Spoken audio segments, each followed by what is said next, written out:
Sheev's election to become chancellor does nothing to actually stop the invasion.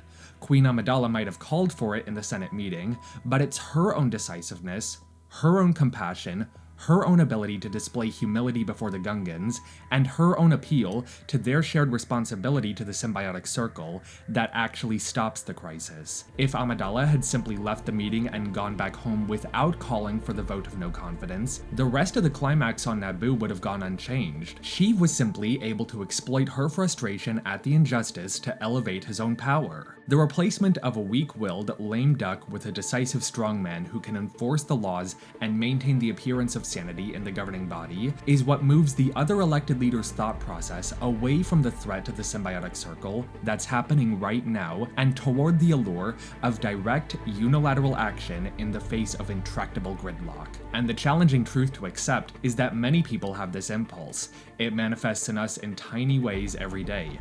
Here's an interesting thing about democracy is if you don't treat it well, if you don't do your job, especially if you're a representative in the Senate or the Parliament or whatever, the whole thing can go awry, because if you're always bickering and not agreeing on things and doing the people's work who elected you, a tyrant will come in and take over and do it for you because the people want to get the job done.